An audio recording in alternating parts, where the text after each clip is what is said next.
from that team.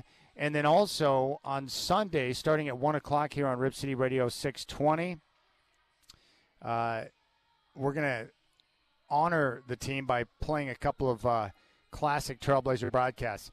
Game 5 in the Western Semis against the Utah Jazz. The closeout victory against Stockton and Malone, we'll have that one, and that will be the first game at 1. And then following that entire broadcast, we will have Game 6 of the Western Conference Finals that year between the Trailblazers, Shaq, Kobe, and the Lakers, which forced the Game 7 back in Los Angeles. Now, we're not going to replay Game 7 for obvious reasons, but we'll play Game 5 from the semis, Game 6 from the Western Conference Finals as we get ready to honor that squad on Monday. So reach out to me. 88528 is the text line. You can call me at 503-248-0620.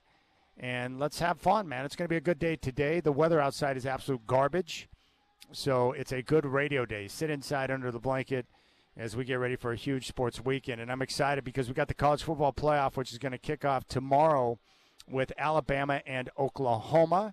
And then we have the triple header, which is coming up on Saturday. And I love these first-round matchup games. I mean, obviously, with a couple of games, James Madison and Oregon, Tulane and Ole Miss, I think we know what the outcome is going to be, but I still want to see what type of game is going to be played. And with James Madison, one of the best programs in all of college football at their level, I want to see if they can provide some stiff competition to the Oregon Ducks. They've been a terrific program. We saw what Kurt Cignetti was able to do at James Madison and now at Indiana. So I'm looking forward to that. So that game will kick off at 4:30. It's going to be on TNT and True TV. I'm going to be live at Spirit Mountain Casino on air from noon until 3 on Saturday. So you got to come down and join me. There's going to be drink specials. I'm going to have some giveaways, and we'll sit back and enjoy some football. And there's a triple header. So we've got multiple options. At 9 o'clock on ABC and ESPN, it's going to be Miami and Texas A&M, the 10-7 matchup.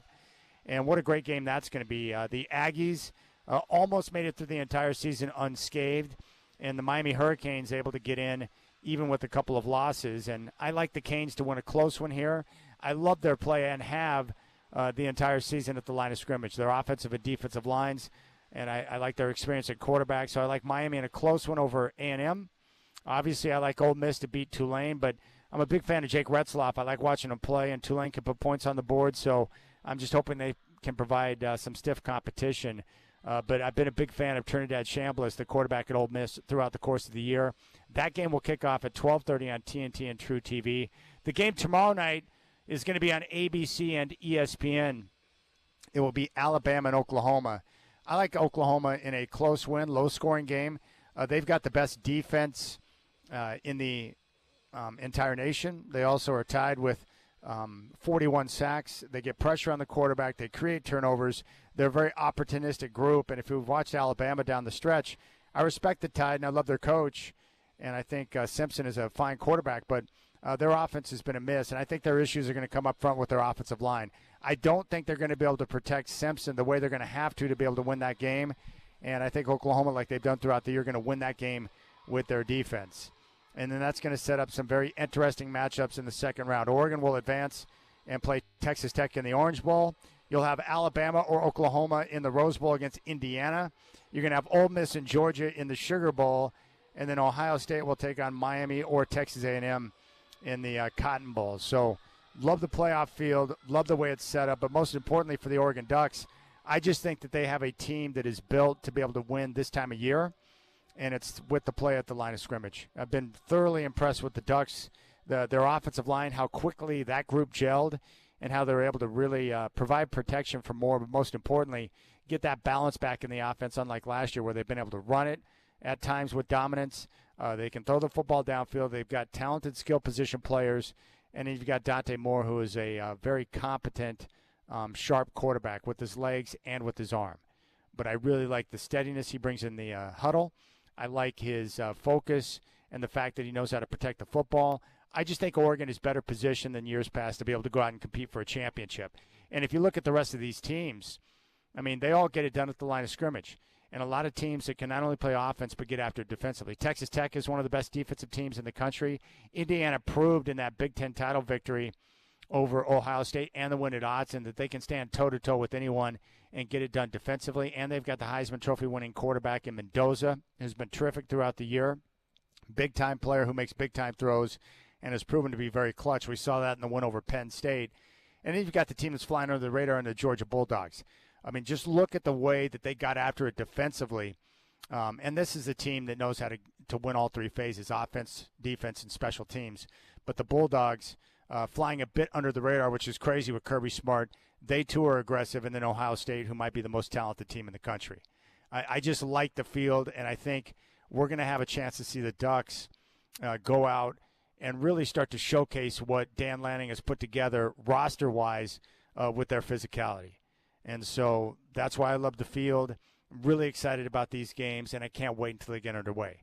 And I'll be down at Spirit Mountain Live, noon to 3 Saturday. Come down and join me. Hey, look, if you don't want to get stuck doing honey-do lists and you want some privacy amongst other freaky football fans as you're watching the games, then get your tail down to Spirit Mountain Casino. And you can bet on the Oregon Ducks if that's your thing. They've got parlays, teasers, totals, prop bets. They've got in-game betting on the kiosk machines. Everything you need is in one spot. Big cushy chairs. You can hang out and relax. 18 screens, and the big screen checks in at about 165 inches. That's pretty good. So I'm telling you, get down to Spirit Mountain Casino and come hang out with me, and you can take in the college football triple-header, which is going to be terrific. Now, tonight, monster game for the Seattle Seahawks at home against the LA Rams. I think the Rams, you can definitely make a case for the best team in football. They've got the MVP in Matthew Stafford, who is playing at an extremely high level. They do have the injury to Devontae Adams. They've got Puka Nacua, who is crazy right now. It's, hey, Nacua, you might want to close your pie hole and settle it down. Why you're making waves right now and making news is beyond my understanding. But keep your thoughts about the officials to yourself and just try to slow your roll, man. You got to shake yourself. Your team's battling and trying to position themselves for a championship, and you're out there running your mouth. But I like the Seahawks tonight because, one, I think weather's going to be a factor. Two, there's going to be a bit of an adjustment for the Rams with the loss of Devontae Adams.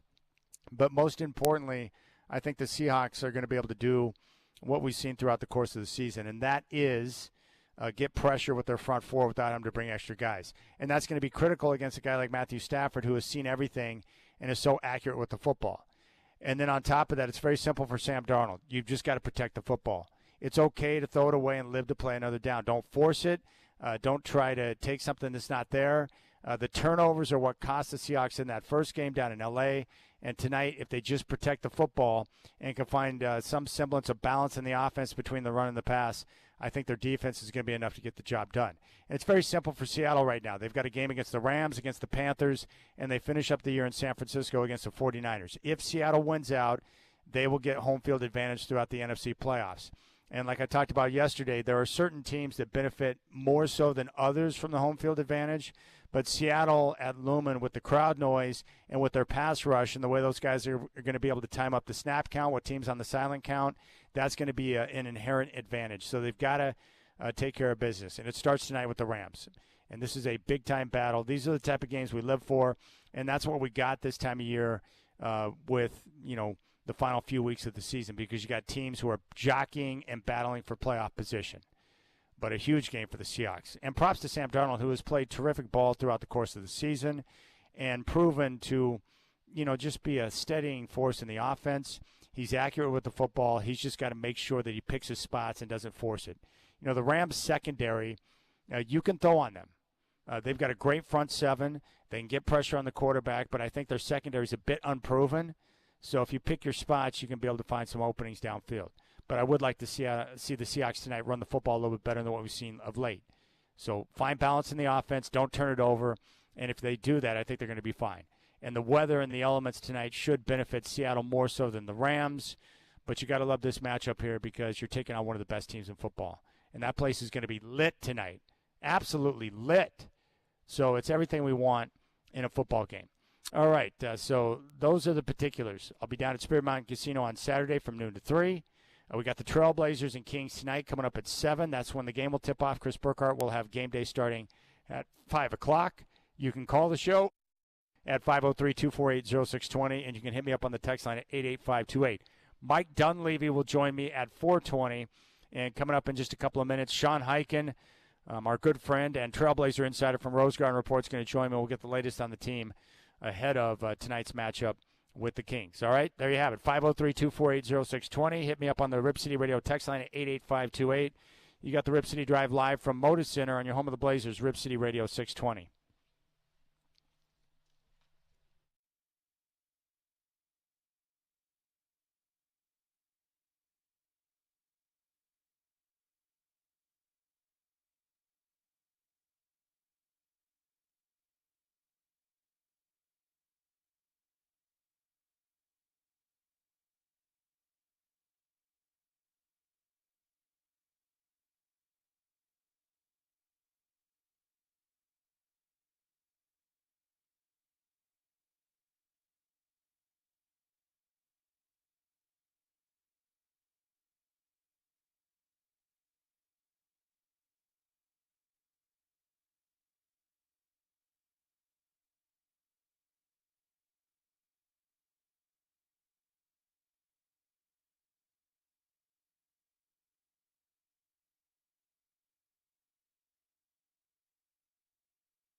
All right, joining me right now in the very dark concourse here at Moda Center is our Trailblazer insider from Rose Garden Report, Sean Hyken. The voting is open right now for the NBA All-Star Game up until January 14th. You can go to trailblazers.com or just use the NBA app. We got to give some love to Denny Avdia. I was looking at some of the projected rosters for the World Team, and I don't see Denny Avdia's name on there, but I do see names like Lauri Markkanen and Josh Giddey. Do you think Denny's got a legit shot or chance to make that team? Does he have a chance? Yes. Is he a lock? No. So there's 8 spots for the international team. Yeah. 6 of them are 100% locked in. Jokic, Giannis, SGA, Luka, Wemby, Şengün. Yes, and I have no arguments with those. 6 are you can write those in Sharpie right now. So there's 2 spots that are open. I think it's gonna come down to, you mentioned a couple of those guys that you mentioned, Lauri Markkanen certainly having a good year. He's got a case. Josh Giddey has a case. Jamal Murray's another one in Denver. Never been an all-star before, and the Nuggets are playing really well. It's going to depend on, if the Blazers, in this, next month or so when their schedule lightens up a little bit from what it was, if they're able to stack up some wins and get back into, because right now they're 11th in the Western Conference, and it's kind of tough for a team that is not even in the play-in in the standings at the moment to have an all-star, unless it's like an all-time great player and it's like the Lakers are bad, but they're giving it to LeBron as like a legacy thing or whatever. Yeah. If the Blazers can stack some wins up over the next few weeks while the all-star stuff is being decided and they're back in the mix in the standings, then I think that's going to increase Denny's chances. As far as his production and how well he's played this year, absolutely he deserves to be an all-star, but unless you're one of the inner circle guaranteed to be an all-star no matter what types of guys, which Denny hasn't established himself as yet, then it kind of comes down to team record and whether people are just looking at individual production, and that might hurt him if the Blazers keep having this middling record that they've had. Well, and that would give the nod to Jamal Murray, right? Because not only is he playing terrific basketball, but the Nuggets have been sensational so far. Yeah, no, they'll always, and especially because Jamal Murray has never been an all-star, and he is having maybe the best year of his career so far. And right now he kind of has the mantle of who's the best player. Mike Conley had this for years, and CJ was in this conversation at one point when he was with the Blazers. But who's the best player ever currently in the league who's never made an all-star game? Jamal Murray is usually one of the guys that people bring up for that because you've already seen him be the second best guy on a championship team. So I think if all things being equal, I would guess that he probably ends up getting one of those last couple of international spots, and then when it comes to, whether Denny Avdia could get that last spot, it's going to depend on whether the Blazers have a better record than the Jazz or the Bulls or whichever one of these other teams that we're talking about. Yeah, and that makes perfect sense to me. But there's no question, if you just look at the play, regardless of whether he gets the recognition, Denny Avdia is playing at an all-star level. Absolutely. I mean, it's trailed off a little bit in the last week or two just because he's gotten so burned out and fatigued and because they haven't had a guard healthy for basically a month now. He's had to do so much that you're just putting so much on him, and he's playing through some stuff, and he's a little bit banged up. And so, of course, the production, a couple weeks ago, we were talking about him putting up LeBron numbers as far as the points, rebounds, assists per game. He was in some pretty rarefied air with that. That's come back down to earth a little bit because the load that he's having to carry while the Blazers have so many of the other guards out is just a lot for him to handle. But yeah, absolutely. I don't know where these guys are. These guys are 10 and 16 right now. They're kind of maintaining and staying within striking distance of the play-in while they've had this many guys out. I don't think they would have been able to do that if Denny wasn't playing at the level that he's been playing at. That's great. I want to play a couple of sound bites for you. You were at practice and had a chance to hear from them, but we've heard a lot about the box. You've talked about the box. Yep. Here is Coach Splitter talking about the box and what that means for his team. We saw the video of you introducing the defensive box. What's the story behind that? How did that come to be? Well, the story is, I wanted to do something for the group, like a little reward for a good defensive day. And some teams have the belt, some teams have the chain. I thought to think a little bit outside of the box. And I thought about Tumani, one of our best defenders, and the sign that he do with the box. I thought that was something, funny to do, interesting. The guys will like it. And, after a game, whoever was the best defender put their name in the box. And at the end of the season, the most will win a prize. So that was the whole idea. All right, Sean, there is Coach explaining what the box is, and here he is further elaborating on the box and why he thinks it's important. First of all, everybody reward offense. How many points you score, how many assists, blah, blah, blah. So I want something, that you're proud of, guarding people, to stop people. And sometimes it might be just one play, one, draw, like offense draw that you have or something. So just, try to have that mentality of going there and guard and have that pride, one-on-one pride, and rebound, box out, all those little things. See, I don't think this is corny, man. I love it when teams have something like this to where guys will rally behind that and cheer for one another so they can put their name in the box. Well, right, because the thing with these defensive things, there are stats in the box score that keep track of defense, like steals, blocks, stuff like that. It doesn't tell the whole story, so it's not just, whoever has the most points gets this. And it's the kind of thing where if you're going after, if you're playing harder on defense because you want to get this, this box designation for the game, that's not a selfish thing that you're doing at the expense of the team. That's going to help the team. Like Robert Williams said it after practice the same day that we talked to everybody else about this. If somebody tells him that, hey, someone else played better defense than you, he's going to take that personally, and that's going to make him want to go harder on that end, and that's what you want to incentivize. Yeah, I love that. Here's Tamani talking about defense, and I always love hearing guys who are true defenders talking about defense. Defense is a lot about effort, great, and of course there's, to take it out the level, there's a bunch of layers to defense, but I think the base of defense is effort and try to make a play on the ball and help the team. So I think it's something that we all can contribute, something that everybody can get better at and put a little bit more effort and attention to it. So I think it's good to remember the team to play defense at a high level. We know a lot about the basketball games of being an offensive game and put the ball in the hoop, but there's a whole other side to that where guys need to stay focused on and keep on bringing a lot of energy on that end. So I think it's a good emphasis from Coach. Yeah, it's so great. I think we all know this, right? Defense is more about effort and a want to, and I think when you have a box. Who was it? City Sissoko got to put his name in the box? He got the first one. This is something I'm going to be tracking now the rest of the season. I have this spreadsheet on my Google Drive that I have open in a tab that basically just has the whole schedule and it has everything color coded. And the main reason I have it is because I want to be able to fill in and just to be able to easily look at it whether a player is injured or healthy in a game, just so that I can say okay, this guy missed this many games in a row and just kind of have an easy thing. I went in already and added a new tab for I'm going to have check off whoever gets the box for a specific game, so I can just keep track of okay, this guy's gotten the box this many times. Blah, blah. That's awesome. Yeah. I think that's great. And what I love is even Tamani was supportive and thought, Sissoko deserves to have his name in the box. Yeah, I kind of was joking with him when we were talking to him. I was like, it's your celebration. It's your concept.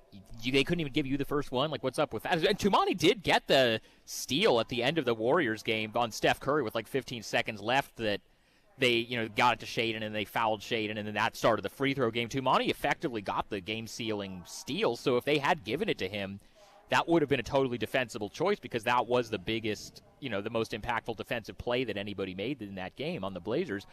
But they wanted to reward Ceedy, and, we've been talking about this really for the last month since he's been asked to play more minutes than most two-way guys play. But Ceedy has played himself into a part of the rotation where I think even once they get some guys back, they're going to have to find a way to keep him on the floor. Yeah, he might be able to become similar to that player we saw from Blake Wesley, right? Early in the season where you bring a guy in just because he can disrupt things defensively, and Sissoko has proven apt to do that. I also like his presence, his physical body, his size. He's a physical basketball player. Well, I think he's a little bit of a better offensive player than Blake Wesley in addition to the defense, but that's certainly, and also the size that he has. I think he has a little bit more upside than Blake Wesley, but he doesn't have the, picking you up 94 feet, Wesley is kind of like a mini Matisse Thybulle, where he's going to just he's going to get a lot of steals because he's just a really annoying defender. Yeah, the other thing that's cool too about Sissoko, and you were mentioning the box score and how it doesn't always explain the whole deal. He had one assist in that game on Sunday, but the assist was the right play in the right moment, making the extra pass to Grant for an open three, which was critical at the time it happened. Yeah, he's become a guy that just when he's on the court, he doesn't really do negative things, and even if his box score stats aren't that don't like jump off the page. Every time he's out there, and I have to look up like the on-off stuff, but he doesn't really do negative stuff out there. He doesn't really hurt the team when he's out there. Yeah, you're right. It's hard to quantify some of those guys, but when you're watching the games, you just know it when that person's on the floor. It's like good things seem to happen, and that usually is the case with guys that fly around and play really hard. Good things tend to happen when you have that type of effort. Yeah, and I mean, a guy that I saw that from a couple of years ago when he first got in the league and got to the team was Jabari Walker, like that first couple of years. Obviously, his career kind of plateaued out since then because he was kind of undersized for a center without as much offensive ability as you kind of need to have there. So that was just a kind of a weird, positional fit thing.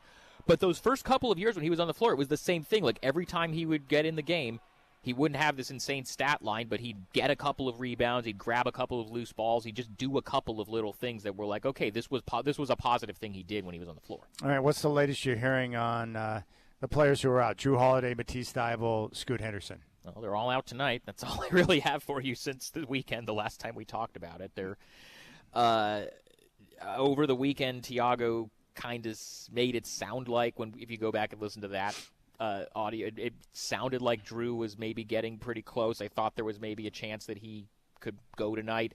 At practice on what would have been Tuesday, Tiago kind of walked that back a little bit.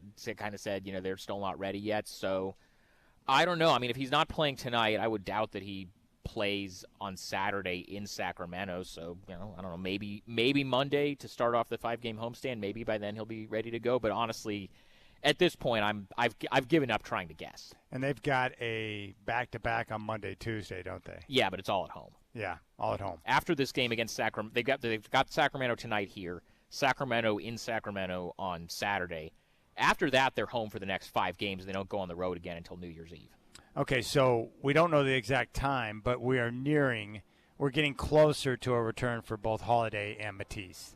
I haven't heard that there's been any setbacks for either one of them, so you're just kind of forced to believe that they're getting closer. It's just a matter of, do they do it next week or do they do it after Christmas? Or I don't know. That's above my pay grade. That's up to the medical staff and for how those guys respond to doing a little bit more at practice on different days. How does the team feel about Scoot's conditioning right now as he continues to ramp himself back up? Well, he isn't really doing contact yet. Like, he hasn't been cleared to do like full contact scrimmage, which is the last thing he'd need to do. But every time we ask anybody, everybody kind of says, he's getting good workouts in, he's getting on the floor, and he's able to do some shooting and able to do stuff on the court, just not the full contact yet. I think he's probably still a couple of weeks out. But until they tell us that he's had a setback and he's going to be out for longer, then you're just kind of forced to assume that he's progressing slowly day by day and he's getting closer. Okay, where do you come out on teams raising a banner for winning the NBA Cup?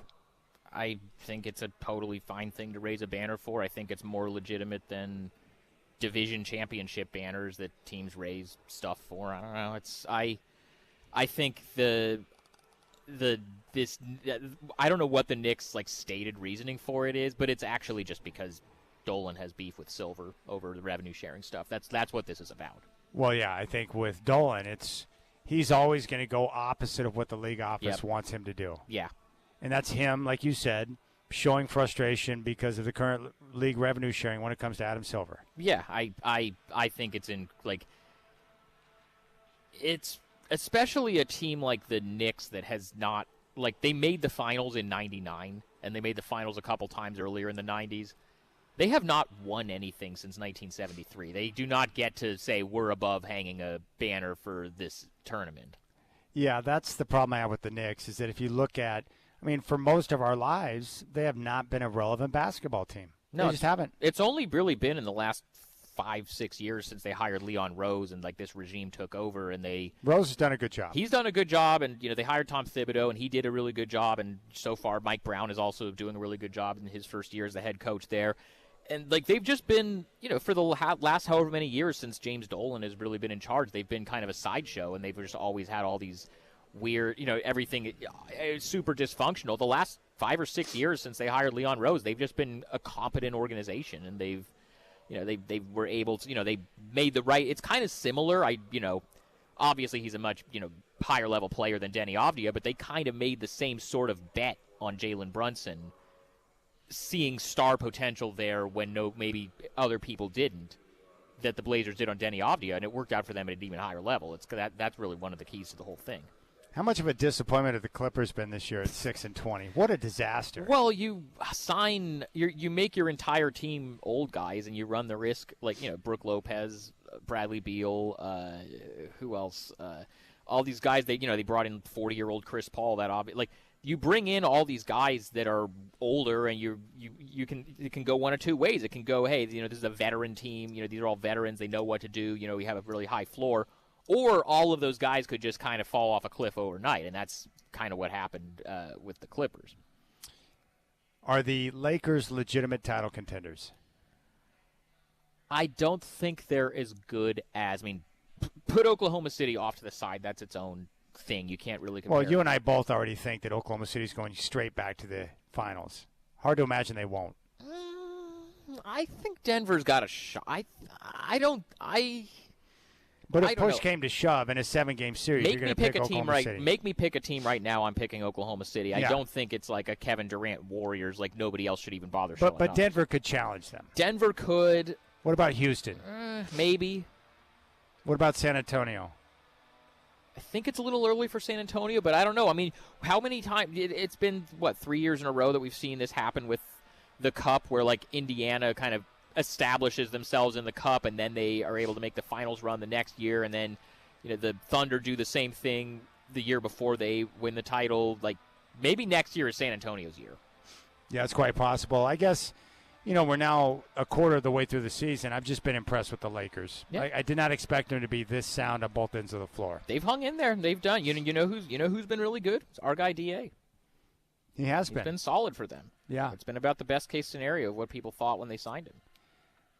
And hopefully they'll get that level of engagement from him. He can be productive. But, Luka looks really good. But I just think J.J. Redick, I was skeptical when he was hired, but he's done a good job. You want to talk about guys who have a really good shot at making the All-Star team for the first time, probably more so than Denny because he's going to get the Laker bump, but Austin Reeves. Oh, there's no doubt. He is I got to give the Lakers credit on that, too. They saw something in him. But what I like about Austin Reeves is that when he's the only guy on the floor, when LeBron and Luka are out, he can carry a bigger load. But when those guys are on the floor, he knows how to go right back to his usual spot. Yeah. It's really unique to be able to have that type of field to do those type of things. Yeah, the Lakers are having a good year. I'm going to be real interested to see what they look like about a month from now when they come here for the last time. Who's been the bigger surprise, Detroit or L.A.? Detroit. They look great. Yeah, because if you're asking me between the two of them, one of those teams has a top 5 player in the league, and the other one doesn't. Yeah. Much as great as Cade Cunningham has made that league great this year, but that's a little bit of a more people didn't really see this improvement coming, and the Blazers are going to get them on Tuesday too. What are the Utah Jazz trying to do? Are they focused on lottery position at some point this year, or are they trying to win games? I think if it were up to the front office, if it were up to Danny Ainge, Austin Ainge, whoever's running things there, they would go after another lottery pick, but I think their owner, Ryan Smith, is getting a little bit impatient because they've been doing it for however many years now and still don't have the franchise guy to show for it. So I think they're probably going to, and they kind of have a built-in excuse right now because Walker Kessler is already out for the season with a shoulder injury, but I think we're going to see them try to compete for basically through the trade deadline, through the All-Star break, and then pull the plug. All right, if you look at the Blazers' schedule now, 2 games against Sacramento coming up tonight and on Saturday. And then they have home games against Detroit, Orlando, the L.A. Clippers, the Boston Celtics, and the Dallas Mavericks before they finish out the year against Oklahoma City. So 7 games. How do you look at that? Like, that would appear to be an opportunity for Portland to collect a few wins before the end of the year. They have to get both of these games against Sacramento. And especially, this Kings team tonight, we just heard yesterday or a couple days ago that Zach LaVine is going to be out for the next little bit. So they're not going to have Zach LaVine. They already aren't going to have Domantas Sabonis. They're 6-20 on the season. Now, I know the Blazers a week ago lost to a New Orleans team that kind of has a similar record, but you can throw that was a bad loss for them, but you can throw some caveats in there of, they had to take a 5-hour flight to New Orleans just for one game, and they had no healthy centers in addition to no healthy point guards. You want to call that a schedule loss? Fine. At home, plus just a 1 hour and 20-minute flight to Sacramento against a team that is 6-20 and is missing their 2 best players with 3 days off at home. You have to get both of those games. Yeah, there's a reason why the shorthanded Trailblazers are 9-point favorites today. Yeah, you have to. They have to get both of these. I mean, as far as like overall that stretch of 7 games, if they can go 4-3 in that stretch, that's a success. 5-2, I think, is doable. I do too. I agree that 5-2 is doable if you get the 2 against Sacramento. But you have to get these 2 against Sacramento. We keep talking about, hey, the schedule is going to start to lighten up and they're going to start to be able to stack some of these wins. This is when you have to do that if you're going to do it. All right, perfect. Sean Highkin, read him at rosegardenreport.com. The best local coverage of the Trailblazers you're going to find. And by supporting him, it gives him more access to road trips and all the different things that you want to read about when it comes to your Trailblazers. Tip-off's coming up tonight at 7. Sean, I appreciate you, brother. Yes, sir. All right, Sean Highkin, our Trailblazer insider from Rose Garden Report. Mike Dunleavy's going to join me coming up at 4:20.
Well, I could listen to this song all day. Robert Palmer is one of my favorites, and his rendition of Mercy, Mercy Me. It's so good. And we lost him too soon as well. I think the story on him, he went in to see the doctor and got a clean bill of health, and the week later he was dead. What a talented musician he was. All right, 503-248-0620. You can reach out on the Rip City Radio text line, 88528. Mike Dunleavy's going to join me coming up at 420. He coached the Lakers to the NBA Finals. He beat the Blazers as coach of the Lakers in the Western Conference Finals with Vlade and Magic, and then lost to MJ in the Finals. Can't wait to get his take on the whole scene and situation when Magic Johnson told the world he had HIV. He was the coach of the team at that time, and then, of course, took over the Trailblazers in 97. And the Blazers are going to honor the 99-2000 team coming up on Monday. So we'll talk with Mike Dunleavy coming up at 420. Well, let's check in and get the latest on Kenny Dillingham. He is my favorite coach in college football right now at Arizona State, but he's using some leverage with the Michigan job being open as a way to drive up support for the program. And their AD, Graham Rossini, was on Arizona Sports. Let's take a listen to this. Kind of has been the story for the last few days. And so I would like to start this conversation by asking, what is the state of the negotiations and the contract amendment between ASU and Kenny Dillingham? And is there anything you can say to the fan base, given the amount of tension that is out there about this story and this conversation right now, Graham? Yeah, no, thanks for the question. I know there's a lot going on around the Valley, around our fan base. I'm hearing about it as well. I'm not going to talk about contracts publicly. That's just not the way that I played the situations out. But I'm happy to talk about the leadership in our program. And I'm of the many thousands of people that also agree that Kenny Dillingham is the right leader for our football program. Leadership matters. We have tremendous leadership in place with Coach and his staff. And so we're working through it. We're working through some details, and it's an exciting moment for our program. There's a lot of things that we want to solidify. And I think just looking at the perspective of how we look at these things, as a sport, as an industry, we work with these long-term contracts. The reality is the landscape of college sports is changing daily, weekly, very quickly. And so my perspective has been all along, as you're designing something long-term, the little details become the most important part of the big moments. And so we've got to get it right, and we've got to secure what we've been building. And so I'm of the mindset that it's more important to get it right than it is to get it done. And that doesn't mean that we're recklessly slow or we're irresponsible, but we're committed to getting it right. And so I also understand the world that we live in, and I understand it's a great item of discussion and debate and topic and anxiety for people, but I would hope people also understand that there's a privacy and a process that plays out behind the scenes. And so I know everybody wants to scoop. I know people want these things to play out on social media, but that's not how these processes evolve. And so I just hope the fan base is sensing that there's a really good track record recently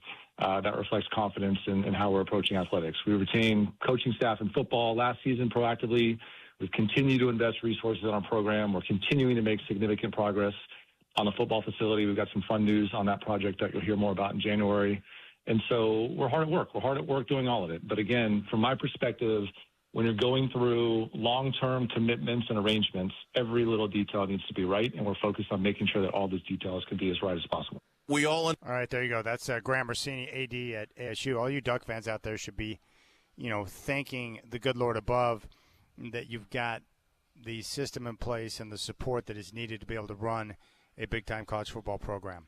I mean, it's really hard for these schools, even a place like Arizona State that's got great support, to be able to have the funding that is necessary to be able to build a roster that you need to be able to compete. And then on top of that, have the proper resources to continue to invest in your assistant coaches. And so Kenny Dillingham is using the leverage and the work that he's done to take care of his guys. And so I totally understand it. And he's being very smart and shrewd along the way. So I'm excited. And, college football right now, they got a lot of work to do to be able to, sort things out. But love the direction that we're headed and the way that the game has gotten better with the expansion of the playoff. 503-248-0620 is your telephone number. I also got a message from a Blazer fan. There are some people out there who are concerned about the team and the injuries and stuff. And I get the frustration, right? When you go through years of, losing as the team was trying to improve, the draft position, and then you have a year that begins with so much promise. You're 5-3, you've got a loaded roster, and then all of a sudden guys drop like flies and they're being out. The frustration sets in, and I get it. And so Britton reached out to me and said, Chad, I feel like we've been gaslit in a big way by the Blazers training staff. What's going on? Well, I just think the team's being very cautious. We saw that with Shaden and his calf. They're doing the same thing with Drew Holiday. They're taking care of Matisse Thybulle and trying to make sure they're doing the right thing with Scoot Henderson. I think the franchise is doing the right thing. They're making sure that the player is going to be right before they put him back on the floor because they want to prevent a more long-term injury. And so I do not have an issue with that. All right, we'll keep things rolling. Mike Dunleavy's coming up at 4:20. I'm live here at Moda Center getting ready for the Blazers. They take on the Kings tonight, tip-off at 7. And it's all right here in your home of the Blazers, Rip City Radio 620.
All right, Thursday Night Football tonight. Great game. Rams at the Seahawks on Prime.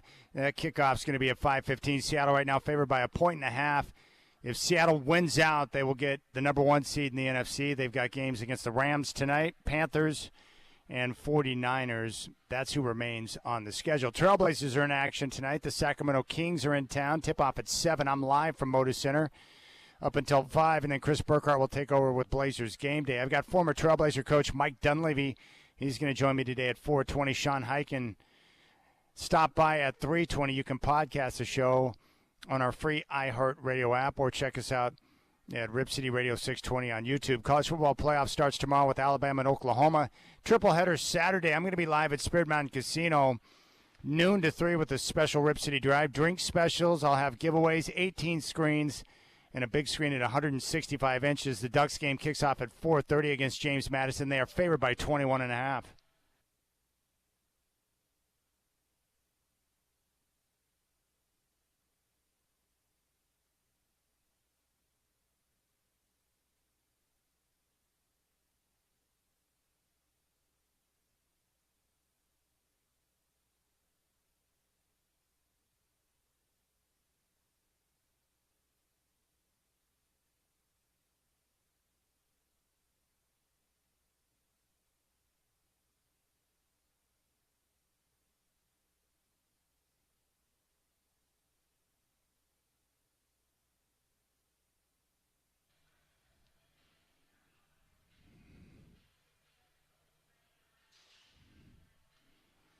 Man, Shacker playing the good music today. Now, this song here reminds me of my brother. Telephone number 503-248-0620. You can hit me up on the Rip City Radio text line at 88528. I want to play this for you. Reese Davis of ESPN, he rarely has a strong opinion about anything, but he had some strong things to say about Diego Pavia, quarterback at Vanderbilt, after his criticism of the Heisman process and how it played out, and with Mendoza from Indiana getting the Heisman Trophy. Take a listen to Reese Davis. This is incredible. This one was different. I regretted the vote because after Pavia's behavior in the aftermath, I was like, man, I'm glad he didn't win. I'm glad he didn't win. That's not the way you should feel about a player that's as great as Pavia is on the field. I am delighted that Mendoza won because he will represent the Heisman in the way that I think it should be represented. And I don't know if Pavia has learned anything from the response and the backlash from his reaction to losing. I get it. It's disappointing, man. It's close to the Heisman. Always wanted to win it. I get it. Got to suck it up sometimes, man. Every now and then in life, you got to wear a fastball in the ribs. Too bad. And he couldn't do it. Couldn't do it. And it made me regret the fact that I had him atop my Heisman ballot. The right guy won, and I'm glad he won. And I don't mean this in a mean-spirited way. I wish Diego well. I do. But I was so put off by the response, not because of the thing to the voters, but because of the way it came across toward the guy who actually won it. Got to show a little class, man. You got to lose with humility. Winning's easy. It's always easy to win. We dance around, we celebrate, we jump up and down, we smile a lot, right? Losing. That's when you find out what kind of person you are. How do you react when you lose? He should be better. I hope he. Wow, that's Reese Davis just crushing Diego Pavia. And he's right. You know, quarterbacks are not supposed to act like that. You're the team leader. And even if you're upset about something, you can't voice it. And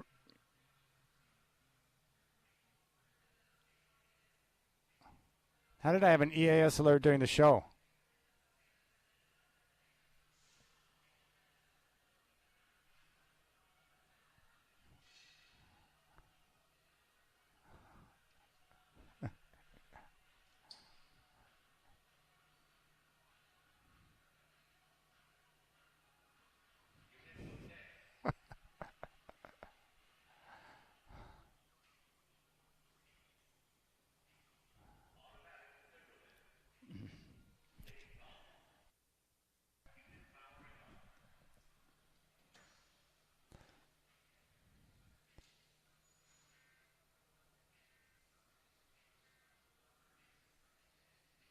All right, somebody needs to explain to me something. And Shacker, I've got echoes in my ear now. Oh, my gosh.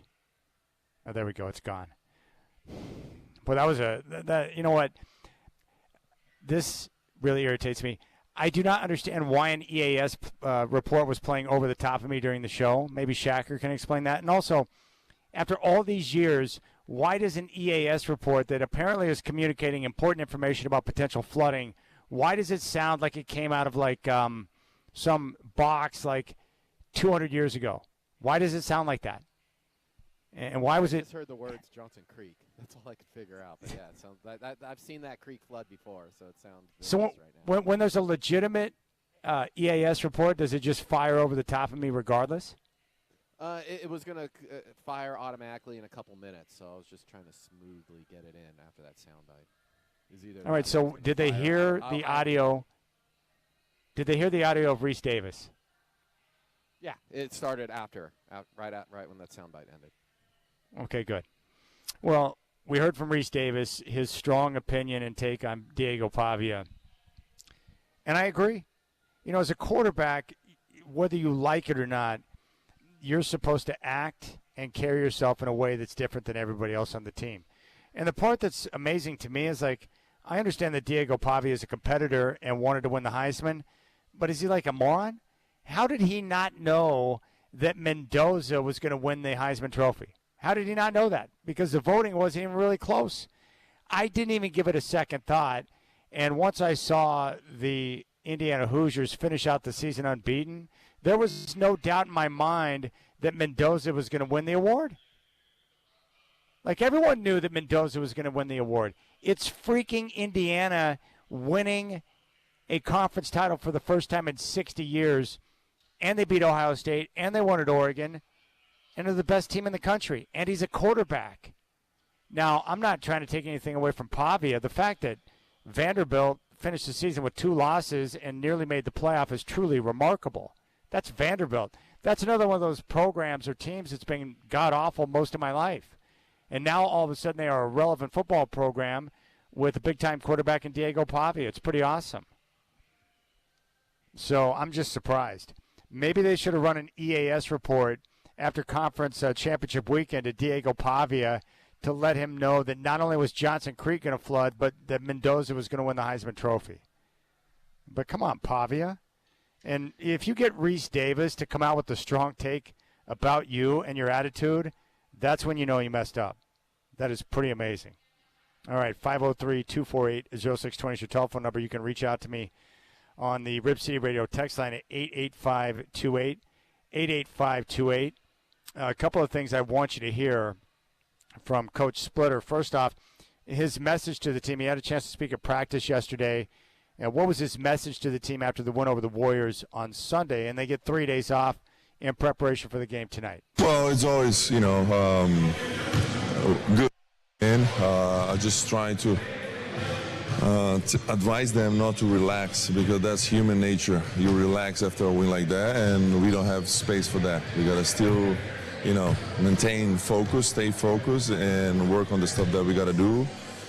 So that was the main speech today. All right, there you go. And that's the way it should be. It's like, look, you guys are 10-16. You're ravaged by injury. You cannot somehow rest on your laurels. You got to come out ready to go every night to put yourself in a position to compete and win basketball games. Now, if you're wondering what the box is, if you've heard about the box, here's Coach explaining what the box is. We saw the video of you introducing the defensive box. What's the story behind that? How did that come to be? Well, the story is, I wanted to do something for the group, like a little reward for like a good defensive day. And some teams have the belt, some teams have the chain. I thought to think a little bit outside of the box. And I thought about Tumani, one of our best defenders, and the sign that he do with the box. I thought that was something, funny to do, interesting. The guys will like it. And, after a game, whoever was the best defender put their name in the box, and at the end of the season, whoever the most will win a prize. So that was the whole idea. That's great, man. I like that. Whoever's got their name in the box the most will get a prize at the end of the year.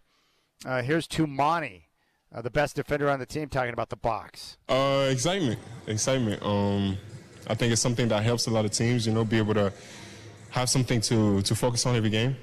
I think the way it's done, the way it's kind of like everybody needs to participate to that, I think it's a great way to do it. And I'm glad he used something that I represent. So it's really fun. Yeah, it's pretty cool. I like that. Rewarding good effort and smart play on the defensive end. And as Tamani pointed out, at practice, defense is a want to. It's an effort thing. And I think rewarding that and putting a focus on that is a very good thing. Because once this team gets their guys back healthy, defense and energy and effort is going to be one of their calling cards. Rylan in Beaverton has chimed in. He says that Mendoza had pathetic stats. Pavia is a pathetic human. Well, he certainly didn't handle himself well when he got word that Mendoza had won the Heisman Trophy. But he should have seen that one coming. It's like, dude, he plays for Indiana. In fact, I would make the argument that if you quarterback the Hoosiers, which is a basketball school, to an unbeaten record, and you take out Ohio State in the Big Ten title game, you should probably win the Heisman Trophy. I don't care about your numbers. All I know is that somehow you took a basketball school and went unbeaten with wins at Oregon and against Ohio State and won the conference championship. Like, that shouldn't happen, but it happened. And that's why there needs to be a 30 for 30 immediately on Kurt Signegi. Their coach is unbelievable. And from what I've been told, what he does is, one, he's got a terrific eye, Kurt Signegi, for being able to look at guys in the portal, find players that kind of fit what he wants to do, and then once he gets his mitts onto these players, he coaches them up.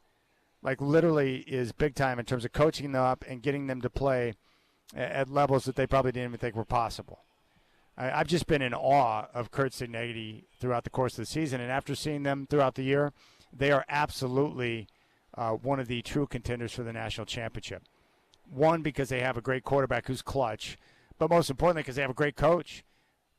I am comfortable in saying that right now I think Kurt Signegi is probably the best coach in college football. And there are a lot of great coaches, Dan Lanning, Kirby Smart. But what Signegi is doing with less in terms of talent is more amazing to me. I'm like blown away. He doesn't have the resources that Ohio State has. So we'll see if he can sustain it. But, man, he's coaching his butt off right now. It's awesome. Really good. And for Diego Pavia, he's had a great year. He's been great at Vanderbilt. But there's a certain way you got to handle yourself as a quarterback. It's critical. All right, looking forward to the conversation. I've never had a chance to talk to Mike Dunleavy before, so I'm looking forward to it. He's going to join me next, and we'll talk about his career and his time with the Portland Trail Blazers as we get ready to celebrate the 99-2000 team coming up on Monday here at Moda Center. I appreciate your time. Hope you're enjoying your Thursday. You got the Rip City Drive live from Moda Center here on your home of the Blazers, Rip City Radio 620.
conversations with Justin Ballinger on the Rip City Drive. He's the sportsbook manager down at Spirit Mountain Casino. We're always talking about, money movement and trying to avoid, big-time public maneuvers, when the public is, heavily on one side. Well, right now the Patriots are currently getting 61% of the bets via Action Network headquarters, and the line has moved to the Bills at -2.5. Now, this is going back to last week. Now, according to Action Network betting data, and this is pretty remarkable, through 15 weeks of the NFL season, teams getting 60% of the tickets or more are 54-90 against the spread, 38%. So there you go. So why do you want to fade the public? Because teams that are getting 60% or more of the tickets are 54-90 against the spread through 15 weeks, 38%. And that's pretty remarkable. One of the big games this weekend involves my Denver Broncos. It's going to be Broncos and Jaguars from Denver. Right now, the Broncos are a 3-point favorite. Sean Payton, for some reason, when talking about the Jags, commented on the market size. I have no idea what this has to do with the game they're going to play on Sunday, but take a listen. We've got to be on point. They mix it up defensively. They've got a very talented punt returner. And so as you look at them and you watch the tape, it's a smaller market, but you see a real good team. I'm not even sure what that has to do with anything, Coach.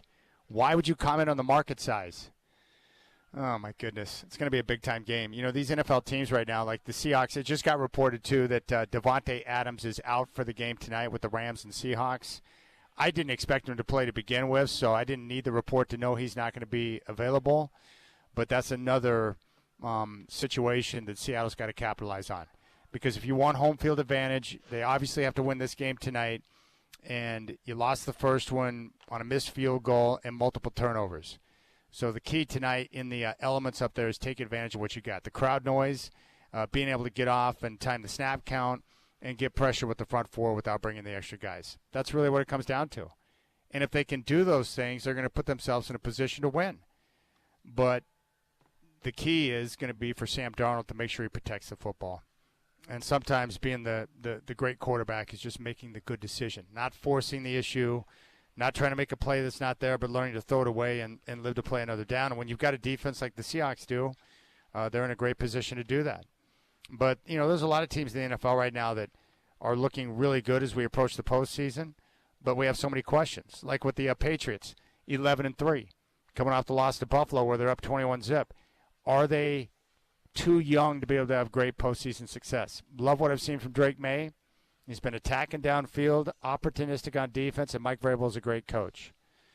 For the Buffalo Bills, we don't have any questions about their quarterback. Josh Allen's the best, and he'll be the best player in the postseason. We wonder if Josh Allen's going to be enough to overcome the issues they have with the offensive line and with their inability to stop the run. Pittsburgh and Baltimore, I would not consider either team to be a legitimate contender in the AFC this year. And with Jacksonville. All right, this is great. Our next guest, who's going to join the show, spent 14 years in the NBA as a player and over 20 years as a coach. He was named Coach of the Year in 1999 with the Portland Trail Blazers. It's my pleasure to welcome Mike Dunleavy to the Rip City Drive. Coach, good afternoon. Thank you for your time. Yeah, my pleasure. How you doing? I'm doing very well. What's your handicap right now? It's about a 12. Not great. It's not bad either, though, Coach. It's great to talk with you. One of my favorite memories of you was late 80s. You were working as an assistant with the Bucks, and I think you filled in for a total of like 7 games as a player, Coach. I thought it was so cool to see you out there. What was that experience like for you? Well, it was really funny because back then the NBA closed down on weekends. Unlike everything that goes on today, and so one of our guys got injured on a Friday afternoon. Couldn't call anybody up from the time was the D League, G League, whatever it was, or Eastern League, and Del Harris says to me, he goes, why don't we just suit you up? And I said, like, you mean like a 10-day contract? He goes, yeah. You already know all the plays. you play these guys one-on-one. He says you win half the time. Yeah, I think we should do it. So we played Portland on a Sunday afternoon. Oh, yeah, that's true. Being from Portland, Sunday afternoon. I think we're down like 8 in the fourth quarter. And Dell goes, I'm sitting there with my uniform on and a pad, keeping stats and whatever. And he finally goes down the bench, comes back to me, and says, all right, you go in. And so I think I had like 8 points in the fourth quarter and 2 free throws with 3 seconds left to go in the game to win. And I walked in the locker room after. I was like, don't ever think of me as an afterthought again.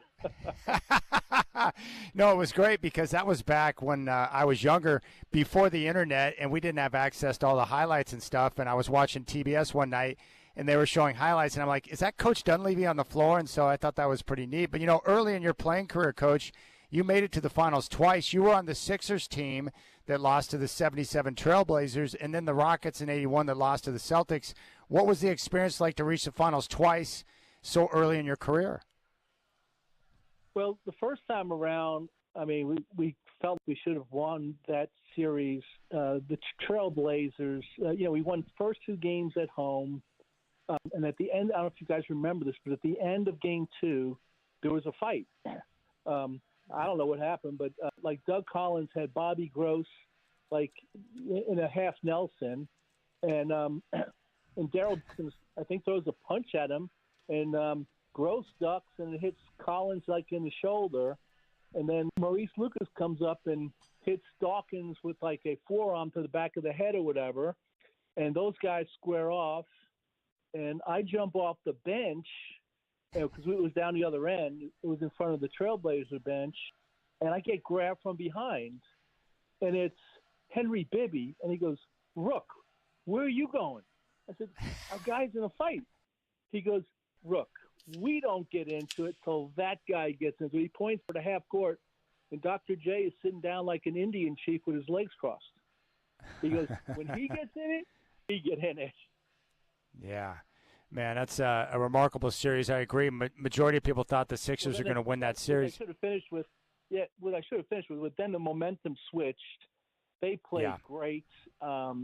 We had one shot at it. We went to Game 6 in Portland, and we were down 1 in the last possession. We had 3 pretty good looks that we missed. We were hoping to force a Game 7. But they were really, just such a great team, fun to watch, such smart guys. Walton's passing and they're cutting, and just all the pieces that just fit together.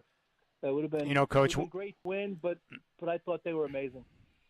Yeah, we always marvel at Bill Walton's stat line in that Game 6: 20 points, 23 rebounds, 8 block shots, and 7 assists. That's pretty good.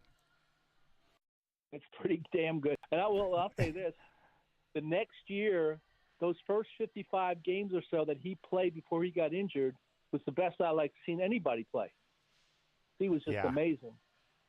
Yeah, there's no question about it. I wanted to ask you, too, how important was your time as an assistant with the Bucks before you finally took the Lakers job at the beginning of the 90s? Well, it was great, great learning experience. My mentality has always been that, start at the bottom floor, work your way up, sweep on the rug, look under the rocks. Nobody really knows this, and I won't give the team's name, but I was approached in after the season, when we go to evaluate the, college players, one of the owners of a team came up to me and offered me the head coaching job. And I said, wow. I said, I'm incredibly flattered, but I'm going to turn you down. He's like, what? I said, look, I don't need the money. And if you put a gun to my head, I think I can do it. But I like to be really confident. Really know that what I'm doing, I'm all in. And so I said, look, if you like me now, you're gonna love me a year or 2 from now. And he then asked me to become. He said, will you become an assistant on our bench. And I said, are you going to tell the head coach that he's keeping my seat warm? And he said, no. I said, I can't do that. I said, look, just, hey, we'll just come back. And then 2 years later, I had three at the same time. I had three coaching opportunities. Lakers, being one of them. The Bucks was the other, and I'm sure it was Detroit was the third one. But what happened was in year two, I was on a summer league, and I asked Jerry West. I said, Jerry, can I talk to you? And most I've ever talked to Jerry was like, hey, Jerry, how are you? Things of that nature. He goes, yeah, sure. I said, look, I've been offered top assistants jobs with a couple of teams. I said, with Milwaukee, I said, I'm like, it may not look this way because I'm the youngest guy in the staff, but as far as work goes, I'm assistant general manager, and I have told a lot of input for this team and all that. I said, but so I don't think I can learn anything else or do anything more any other team, but I've two offers. It's more money. It's the title of number one assistant. Do you think I need to do that, or is it okay to stay with the Bucks? He said to me, he goes, look, if Pat Riley was not our coach tomorrow, you'd be one of my first calls. I should have got up and said, thank you very much, see you later. But I was like, Jerry, how can you say that? This is the longest conversation that we've ever had. And he said, well, does Don Nelson know you? And I played for Nelly. And he had offered me an assistant coaching job with him. He's the one that really pushed me into coaching. And then Del Harris, who I played for 3 decades, they both say you're really good and that, whatever else. I'm like, okay, no, I'll see you later. Thank you so much.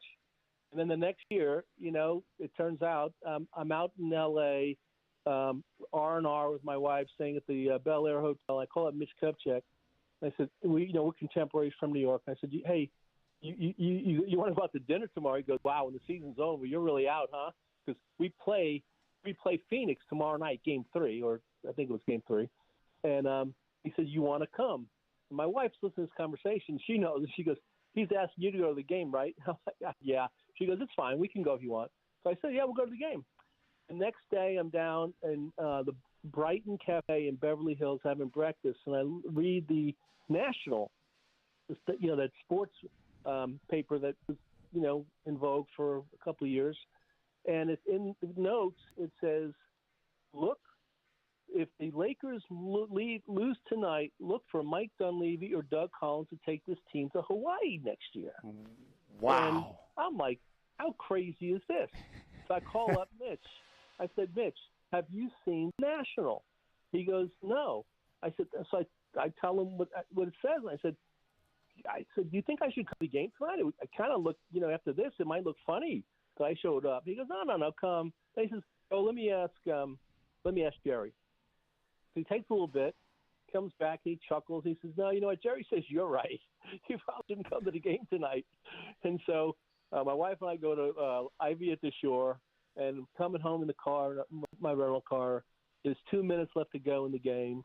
Lakers lose. And I say to her, kiddingly, I said, hey, we should just stay an extra couple of days, start looking for houses, And in the meantime, we go home, and anyway, and then, Jerry, they call me, and it was pretty funny. And they called me, and Herb Cole had a meeting with me. I think it was like 4 or 5 o'clock in the afternoon, and he offers me the job, and he makes the comment, how much money do you want? Don't hurt me too badly here. And I said, I got to talk to my wife. And I know the Lakers have called me, but I'm sitting there. So anyway, I go home and I'm talking to the Lakers, and I start thinking about it.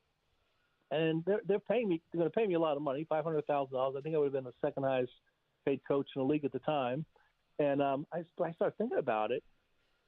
I'll have to spend in LA. I'm going to have to spend like $2 million to buy a house.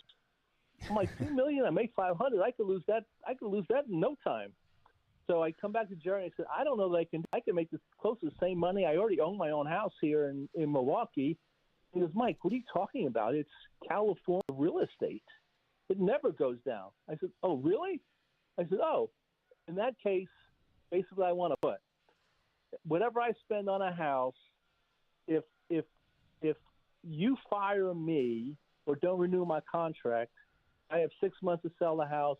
If I sell it, I sell it. If I don't sell it, I can put it back to you, and I don't lose any money. He says, I can't. I don't have, if I leave you, you have no responsibility. He goes, well, I can't. He said, I can't make that decision. I said, well, who can? He says, Dr. Abbas. I said, well, you better call him. So he calls up Dr. Abbas and comes back and says, yeah, you got a deal. No problem. Gosh, that's so great, man. Ended up with the Lakers. No, that's so cool. One of the most shocking events I ever experienced as a sports fan was when Magic announced that he had HIV. When did you find out about that, and what was your reaction at the time to the entire scene? Yeah, so I knew about it about a week before it was announced. I kept saying, like, wait, what do you mean he has a cold? And yeah, exactly. Actually, the funny part, not the funny part, the sad part about it was we had just come back from winning the McDonald's Open in Paris, and we had a trip, back-to-back exhibition games in Vancouver, and then it was Utah, and then I think Vancouver. And we landed in Utah. We go to the room, and I get a call from Mitch Kupchak, and he goes, Mike, hey, Irvin's going to have to come back. He's got physical something. He's got like there's an issue with something, out of insurance or something, whatever. He's going to have to come back. And I said, hey, Mitch, look, I get the trip. He didn't have to come. He didn't have to come in the first place. I mean, I get it. I mean, he doesn't need to play these games. And Mitch said, when he said this, he said, Mike, it's not that. He said, I'm scared to death. And when he said that, I immediately, and I don't know what, I thought cancer or I thought AIDS. And and then when I got home, it was kind of dragging on. And then one night, Lon Rosen, his agent, lived like a couple of blocks from me, came over. He says, look, Magic wants me to tell you. He said, there's only a handful of people who know me, the doc, Jerry, Dr. Bus, but you obviously need to know this. And he tells me, and I'm like, oh my God. I mean, I was just, shook for him. At that time, it was considered to, basically be a death sentence. You know, I mean, you think he's got 2 to 3 years to live, and that's the way we were looking at it. And then one day we're at practice at Loyola, and I get a call from John Black, our PR guy, and he says, Mike, Jerry wants everybody to the arena ASAP. Don't even shower. And so at that point, like, I know what's happening. So we get in the car, and then it was kind of out. Actually, while we were in the car going, to the forum, some of the radio stations have it, and it had to leave. I mean, if you have, if they say one plan, it had to be planned. How does the commissioner make it to the press conference? I mean, it had to, there had to be a leak involved there. And anyway, but one of the most amazing things I've ever seen was when we walked into our locker room. Everybody was sitting around, and then Magic comes in, and Magic tells the guys, I mean, there's not a dry eye in the house. And the next thing, we go upstairs with whatever was within 15 minutes, and he gets on that stage in front of the world as calm and as collected as he could be and tells the world he's going to beat it. It was one of the most amazing things I've ever seen in my life. His composure and confidence, and just to say, get up there and say, this thing, it thinks it has me, but I'm going to take care of business. And it's amazing. It really is. I mean, I've seen him over the years. He looks amazing. I mean, he speaks like 8 days a week. You always see him traveling somewhere, doing something. He owns 20 teams, I think. Every one of them wins a championship. So he's a good luck charm. There's no question about it. We're talking with Mike Dunleavy here on the Rip City Drive. During your time in Portland as coach, you had so many guys on the roster who could be considered a number one, like Damon and Smitty, Rasheed, Bonzi, Detlef. What was your key to getting them all to buy in and accept their role in terms of how you wanted them to play? It was pretty funny. We'd go to our, after a game the next morning, we'd go, and get our coaches meeting, and my first question would be, "Okay, guys, who hates us this morning?" You know, from like who didn't get shots last night, who didn't get their numbers, you know, and the first thing I would do is I run the first two plays for that guy. You know, it's like, you know, we had such a, you know, our team, you know, we had 5+ guys, you know, starters all in double figures. I mean, you know, Rashid was the leading scorer, like 15 a game, and you know, everybody. It was just on a given night, whoever, you know, the way I coached was, I went against matchups, and if I think I've got, you know, something, I'm going to go at it till you make a stop, and if something's working, like same thing, pick rolls or low posts or whatever, they can change what they do, and you know, so on a given night, it was somebody's night that, you know, they got, you know, and throughout that season, virtually all those guys had 30-point games, you know, and so yeah, it was just, you know, you had to just trust that it's nothing personal. It's just on a given night who's got the matchup, who's got the game, who's got the hot hand, and we just played it that way. I mean, like for instance, you know, like Arvydas Sabonis, if he had a matchup on a night, you can just write in 30. I mean, he played the top guys. You know, he's playing Shaq and, you know, Robinson and Duncan, those kind of guys. You know, we had a 50-50 chance of, you know, the matchup. But the nights that he had, he's one of those guys where when he had the advantage, he just destroyed those guys. He was just always on his game that way. And, you know, he had such physical limitations, you know, because of, you know, 2 Achilles and everything that he had. You know, and then the other one, which is a kind of funny one, is Rashid, who I love to death as a player. You know, and sometimes he didn't love me to death because of, you know, he set the world record for technical fouls. Well, what's the number? Is it 41? 41, right? With you 41. with you as coach. Yeah. Yeah, I know. And so, like, I would say to him, all right, look, dude, you can get 1, but not 2. Like, you know, like, and then when I come out, and I said, you know, you just got to go. You got to. But the problem was, is he's 6'11", I'm 6'2", and he's looking over me as I'm pushing him off. He's looking at me, pointing back at those, you know, at those referees, cheating guys, and ball don't lie, and you know, all the things he would say. But one of the main things about him, he, you know, matchups and team players and his teammates, all, you know, they loved him. I remember the first thing I did when I got the job, I called up. So, you know, having my, you know, time in Philly, playing in the Baker League and, you know, the summer league stuff, and, you know, him being from there, I called all the guys, and, you know, I asked them about Rashid, and, you know, they told me different things, you know, like how you approach him and do whatever. He's volatile, and you got to really yell at him and get in his face. And I'm like, guys, I got 82 freaking games. There's no way that's happening, you know. And so you had to pick and choose it, you know, to go after him, to motivate him. Otherwise, you just had to leave it up to himself. And you know, he's probably the best one-on-one player ever against Tim Duncan. You know, they played against each other, North Carolina and Wake Forest, and I think Reed owned them in college. But one game comes down to we're down 1, last shot, and I say, okay, we're going to run this play, and you know, we're going to get Rashid a deep catch, and you know, he's going to hit it, and we're going home. Rashid goes, Coach, you run for somebody else. I don't want to run for somebody else. And I'm like, okay, people might take it as, wow, he doesn't want the moment. He doesn't want the big shot. And I knew it was always about, he wanted everybody else to have glory and to have the limelight. So I said, okay, no problem. All right, Sheed. All right, here's what I'm doing. All right, Sheed, you set the pick for Pip. Pip, you come off that screen. Damon, you hit Pip. You know, he's wide open about 17 feet. Pip, you bang it home, and, you know, and we win the game, we're off. Come out of the huddle. I get Damon and Scotty. I said, don't even think, either one of you think about shooting the ball. Pip, when you come off that screen, you drop it into Rashid. And he dropped it into Rashid. He went with his shoulder, hit it off the glass, and we won the game.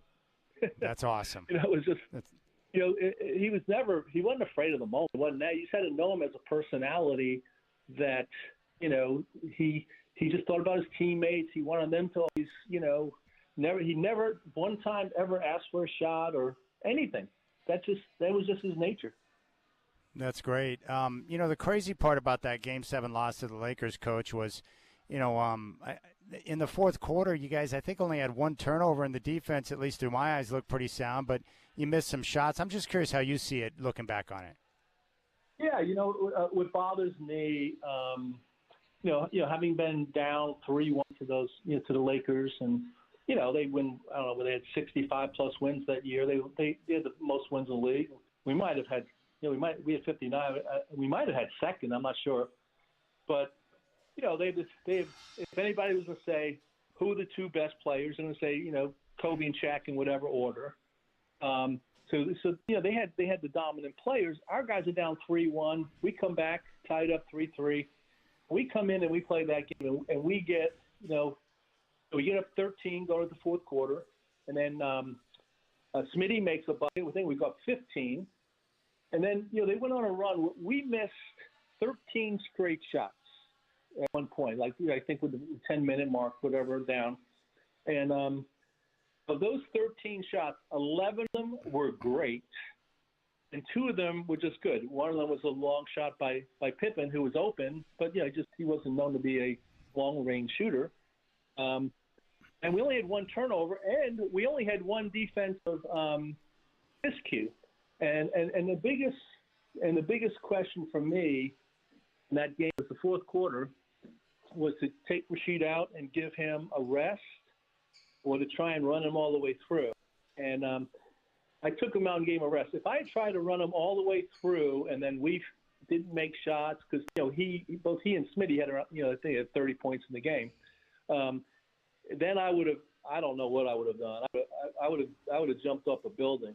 But took him out, got him a quick rest, got him back in. We still had a double-digit lead when he went back in the game. The 13 shots we missed, I think 4 were by Rashid, 4 were by City. Bonzi had a couple of in and outs. So it wasn't anything they did. We didn't turn the ball over. So when people say, "Oh, those guys choked," I'm like, they didn't choke. They just had a bad stretch. And I've never really say this, but after the fact and things that have happened at the time, Sabonis' fifth foul is a phantom. You go back and look at that foul, and you're sitting there going like, okay, nobody's calling that a foul. So I have to take him out of the game. And I put him back in with about between 6 and 7 minutes left to go in the game. He fouls out with 4. We play those guys 11 games that season. If you do the plus minus when Sabonis was on the floor versus the Lakers, we killed them. And getting him out was huge because he's the only guy in the whole league that had a chance of, he could take Shaq away from the basket, and at least body size wise, he could keep him from getting crazy deep position. Our defense, Shaq was. Their best play was called 5 pass. 5 passes. Shaq starts. If you're looking at the basket, Shaq is on the left box, and then he goes all the way across the right box, but he hopes to step underneath the rim and catch the ball and dunk it on you. And what would happen? It'd be like Shaq playing against 12-year-olds for the most part. And if you were a 12-year-old playing against an adult, you would have to, all your might to try and hold him up from getting across. And everybody was getting called for fouls. So our defense for Sabonis was to turn your back on him and basically front him. So my argument is to the referees, how can he foul him? Is he fouling him with his back? And it worked pretty well for us. Shaq was still, amazing, and he's just so dominant. But yeah, we gave him a good run. It was, really disappointing. And then the other play, when Smitty goes down the lane with whatever it was, 12, 13, I forget how many seconds where we were down 4. He's a 90% free throw shooter. He gets planted, no call. no call. And that the next year when we were in our league meetings, I never complained about it or said anything. You know, a couple of referees, I think they were nice to me. I mean, in saying like they made comments about our guys. Oh, you had to coach those guys. I'm like, hey, dude, those are my guys, and you know that's BS. And you know what? Let me talk about your guys now. How many? And every referee's in that room. How many guys remember this play? Raise your hands if that wasn't a foul. Nobody raised a hand. So you had three guys. It happened in the middle of the floor. I don't know. It was one of those things where he's shooting the ball, so it should have been anybody's call. And you know, it would have cut it to 2, and then we foul and see what happens from there. But yeah, it was. I don't like to. It's not on the referees. We needed to make shots. We needed to do things that we needed to do. We came up short, but I'm proud of our guys. A lot of teams we get down 3-1 to the Lakers, and have to go to play them games 5 and 7 on their court and not do as well under that kind of pressure as we did. So I was very proud of that team. I love that team, and I think that that game. I watched that game. People say, it's got to be hard to watch. Not really. I think our guys played great. We followed our game plan. Like our game plan was, we put Damon Stoudemire on Kobe, and thinking that Kobe's going to go post him up, which he did. And our defense was the nearest guy of Rashid or Scotty, somebody with length and very athletic. They go double team when the ball goes in the air. And Damon, who's our quickest guy, he rotates off to the weak side corner. So we executed. We did a lot of stuff we wanted to do. And unfortunately, we came up short. It was disheartening, but hey, it is what it is.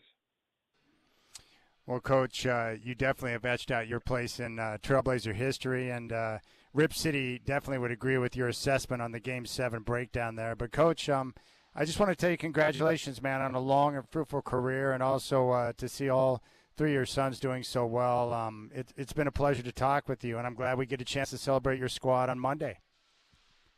Yeah, I'm looking forward to it. Oh, yeah, Portland was we love living there. I mean, Mike Jr.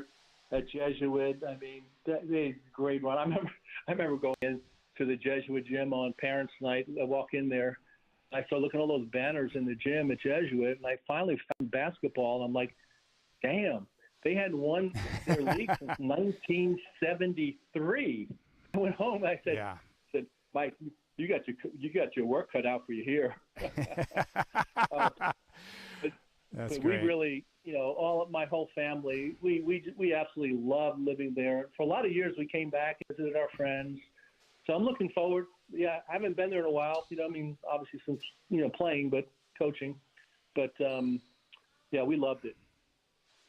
Well, I tell you what, we love you, Mike, and we can't wait to have you back in town. And I just want to say congrats on a great career, and thank you so much for your time and sharing the stories. I'm getting a lot of positive reaction off the stories. People appreciate it. Yeah, well, my pleasure. Hope to see everybody soon. All right, you got it. There you go. Coach Dunleavy, how about that? Taking over the show here on the Rip City Drive. We appreciate that. And not only that, but Coach Dunleavy's so good on the mic that he took over some of Chris Burkhart's Blazers game day, too. Sorry about that, Burkhart. That's the way life works out sometimes. I'm not going to tell Coach to stop talking so I can go on time. I know my place on the pecking order. All right, big thanks to Mike Dunleavy and Sean Heiken, Michael Shacker for engineering the program. Chris Burkhart's got game day coming up next, and then we got the tip-off with the Blazers and Kings coming up tonight at 7 o'clock. I appreciate you. Enjoy the game.